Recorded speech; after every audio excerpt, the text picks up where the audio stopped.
وحشتك ايام طفولتك ها؟ عشان كده مستني الكلام عن المسلسل ده، وانا كمان والله، وكمان برضو الله يرحمك يا عم حسن. النهارده هنحلل شخصية ميشو الحاوي وهنشوف النظرية بتقول ايه عن دوافعه واسباب تكوينه على الشخص اللي بقى عليه، وكمان هندخل جوه نية باقي الشخصيات اللي حواليه في المسلسل زي فطين والظابط سارة، ونعرف نظريات عن لمحات من مستقبلهم. بس في البداية اعمل لايك وشير وسبسكرايب وفعل الجرس علشان تشوف حلقات تانية ان شاء الله. ويلا بينا نبدأ. بصوا، الكتاب اللي بيناقش صراع الخير والشر بشكل كرتوني مثالي زيادة عن اللزوم بيستعرض حياة التوأم فطين مدرس الدراسات المحترم الساذج المبالغ فيه، ومشهور سيد حسان اخوه التوأم الشهير بميشو الحاوي، الشخص الحرامي المحترف الذكي. وفطين واخد صف عمه انس وشارب منه المثاليه الاوفر، وميشو في صف ابوه الحرامي. مش هنقول ملخص اكتر من كده عن المسلسل، بس عايز اقول ان المسلسل ده تقريبا كتب شهاده وفاه ممثلين كتير، وجوه كتير ما شفناهمش تاني من بعد المسلسل ده. تحياتنا للشابوه.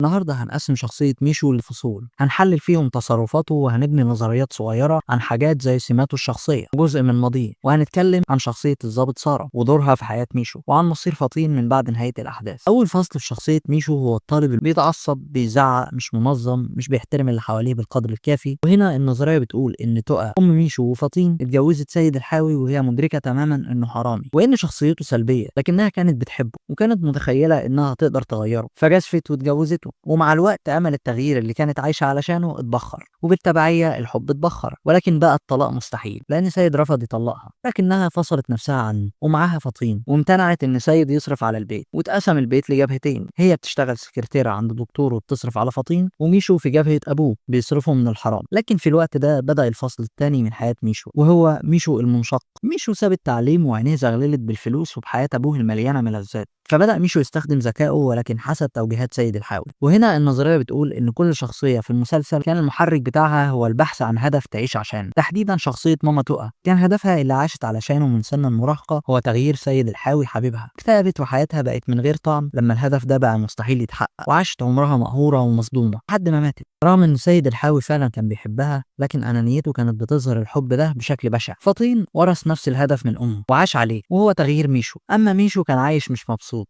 بيدور على هدف يعيش علشانه برضه، ولكن هدف كبير وثابت، مش اهداف مؤقته زي شويه فلوس او حاجه يشتريها او متعه زايله. لحد ما بدأ الفصل الثالث في حياه ميشو، واصبح هدف ميشو الوحيد اللي عايز يعيش علشانه هو هدف واسع شويه، وهو الحرية المطلقة. بسبب قدراته اللي اكتسبها وثقته اللي ملت نفسه، بقى هدفه طول الوقت انه يحس انه حر ومحدش قادر يأيد قدراته، لانه ببساطة اتغر في نفسه ونجاته في كل عملية سرقة، اتغر في ذكائه وقوته وقدرته على الهروب، وبقت الحرية عشق ميشو. وعشان كده حب ميشو ركوب الموتوسيكلات، لانه بيحس ان محدش ماسكه، وعزز المشاعر دي عند ميشو حلم شافه في يوم وهو نايم، حلم انه طاير بجناحات في السماء فوق كل الناس، شايفهم من بعيد ومش قادرين يطولوه ولا حتى قادرين يشوفوه كويس. ومن يومها بقى يتفائل بالحلم ده ويضرب به المثل في الحرية، ويقول انه عايز يطير في السماء فوق. ميشو في الفصل ده هو شخص هادي وعاقل، يعني عقلية مجرم متعلم وأكاديمي، ومن كتر ما هو صبور ورزين كان بيفرغ غيظه في الكز على أسنانه اللي هي أصلا فيها تآكل وراثي عنده وعند أخوه فطين. نظرة ميشو للحاجات مختلفة عن نظرة فطين بسبب البيئة اللي اتربى فيها كل واحد منهم. ميشو كان بيشوف الحب ضعف لحد ما قابل الضابط سارة اللي كسرت له النظرة دي ووقع في حبها، ولما حبها بدأ الفصل الرابع،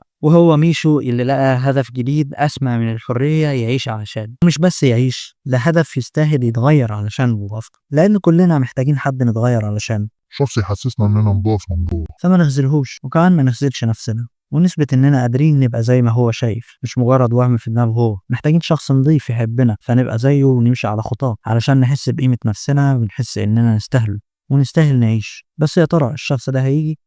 قولوا يا رب جميعا. في الفصل الرابع ده ميشو لما حب سارة قرر انه يتغير عشانها، والهدف ده على قد ما هو ايجابي على قد ما لو انهار فالتغيير هيبقى سلبي وهيحصل انتكاسة. وهنا انت ممكن تعترض وتقول لي ان الشخص لما يتغير علشان نفسه ده الافضل ودي المرحلة الاكثر قوة، ولكن للاسف ده مش بيصلح مع الكل. في نوعية بشر محتاجة محرك لان نفسهم مش بتبقى كفاية، ودي مش بنكر انها مشكلة، ولكن دي الدنيا. والأمثلة على دول ميشو فطين وأنس، وحتى الضابط اللي كان بيحركه لمطاردة ميشو حبه لسارة وغيرته عليها ورغبته إنها توافق على الخطوبة. كذلك شيكو مدريد اللي الهدف اللي عايش علشانه هو مرضية ميشو. وعلى ذكر شيكو مدريد كنت بفكر أربط بينه وبين شخصية العربي سيطرة والمعلم سعيد البرنس في مسلسل ظرف أسود حلقة كده، وكلمت الأستاذ محمود البزاوي، ولكن قال لي وقتها لما خلص تصوير بعد العيد، تقريبا العيد لسه ما جاش عنده، ربنا يكون في عونه في الصيام ده. وبالفعل لما سارة صدمت ميشو وقالت له إنه مجرد حالة بتدرسها، انتكس ميشو وتحول لشخص أسوأ من زمان. وده الفصل الخامس. المنتكس بيعاند الظروف وبيعاند الأشخاص اللي كان عايز يتغير عشانهم، وده بيبقى عيب الأشخاص اللي بيتغيروا علشان حد مش علشان نفسه.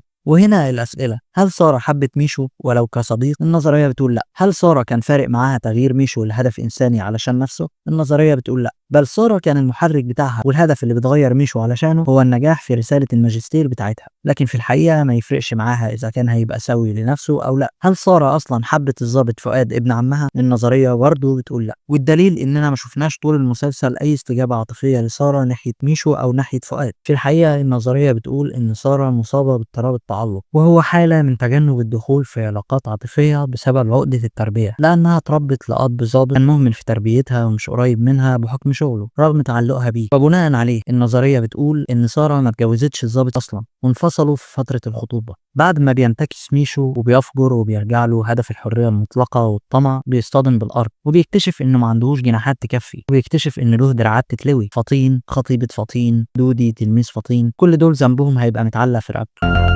بواقي الضمير بتصحى بعد نوم عمر طويل، وبيفكر بعقله شوية علشان يتقي شر التيار اللي حواليه، والمرة دي بيتغير علشان نفسه، بس برضه بيكون المحرك هو الناس اللي حواليه اللي بيحبوهم. ميشو الحاوي ما كانش قنبلة نرجسية واضطرابات نفسية وجنون عظمة زي كل الشخصيات اللي بنناقشها، بالعكس هو من أكتر الشخصيات السوية اللي بنناقشها على القناة. لو هنتكلم مين سوي أكتر ومين صح أكتر بمعايير الدنيا، هيكون هو مش فطين، وده للأسف طبعا. وعلى النقيض بنقابل شخصية فطين اللي بتحس مؤلفها غير مؤلف شخصية ميشو تماما. فطين ساذج وضعيف ومتهان من كل اللي حواليه. بيختم فطين كتابه اللي جمع فيه قصته هو وميشو، قصة نجاح تغيير ميشو الأفضل زي ما بنشوف في آخر حلقة، ولكن النظرية بتقول إن اللي حصل بعد كده كان وحش أوي.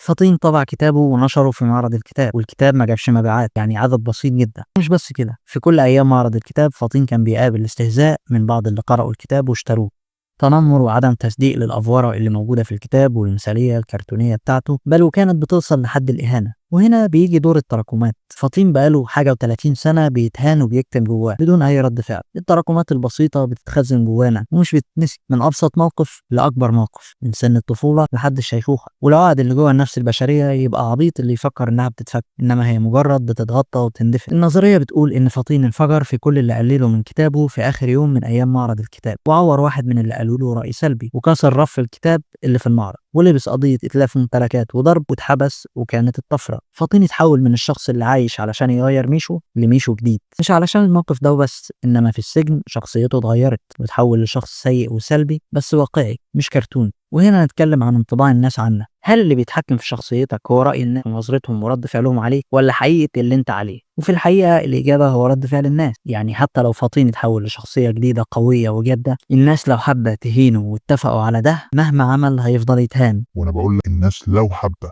ركز في دي. لأن لو أنت جبت جون ويك ونزلته حارة شعبية قدام 5000 بني آدم، أولا قوته خلاص ما بقتش موجودة قدام العدد ده، فهو دلوقتي شخصيته هتتحدد بناء على إنهم شايفينه إيه وبيعملوه إزاي. لغتهم مش لغته وهم الإيد العليا عليه. يبقى الحل إيه؟ إنك تبدأ في مكان مختلف محدش فيه عنده انطباع سابق عنك، لا خير ولا شر. بس الحقيقة النظرية بتقول إن اللي حصل مع فطين ما كانش كده، إنما كان استثناء. انطباع الناس عن فطين اتقلب 180 درجة، واحترموه ونسيوا فطين الساذج. بس ده كان له أسباب خارجية زي ميشو أخوه، فكان سهل يستنتجوا إنه وارث نفس الشراسة. ولكن برضه يظل الحل زي ما أنا قلت لك، إنك تغير بيئتك لبيئة تانية وتبدأ تبني شخصية جديدة من الصفر، لأن مش كل اللي حصل مع فطين هيحصل معاك. هنا حابب اقول لك، لو بتفكر تعمل فيديو اعلاني بالذكاء الاصطناعي دعايه لشغلك ايا كان مجالك، بزنس مستقل، محل، شركه، مصنع، او حتى لو انت دكتور او مدرس او موظف، كلمني على واتساب الشغل او اعمل فولو للبيج الغلبانه دي وانا هظبطك. وحصل تبديل تكتيكي. قصب بقصب، ما فيش مشكله. ميشو تاب وفطين بقى مدرس متقاعد سليط اللسان، بايع مبادئه كلها وكارهها ومتمرد على كل حاجه. فطين مخلف توأم تحسين وبيسو، وبالتبعيه التبديل التكتيكي حصل. تحسين اتربى على ايد ميشو التايب، وبيسو اتربى مع فطين المتمرد، وفضل صراع الخير والشر مكمل. فكرت اعمل لك نظريه كده وبفضل الله انا اقدر اعيفها يعني، وهي ان تحسين وبيسو دول هم فطين وميشو بتوع مسلسل حماه وحراميها. بس بلاش لازمه وهتحتاج ترقيع كتير ومجهود جامد. انا كده خلصت. عايز رأيك في الحلقة في التعليقات، وعايز اللايك والشير والسبسكرايب والجرس علشان تشوف حلقة عن سيف الحديدي مسلسل آدم، وتشوف القيصر واسمه مؤقت وأكتر إن شاء الله. وسلام. انت بتجيب الكلام ده منين يا خالد؟ انت مألف الكلام ده؟ اه يا عم انا مألفه، عشان بس ايه لو كملت الاخر فانا جاوبتك اهو عشان انا. سلام سلام يا عم.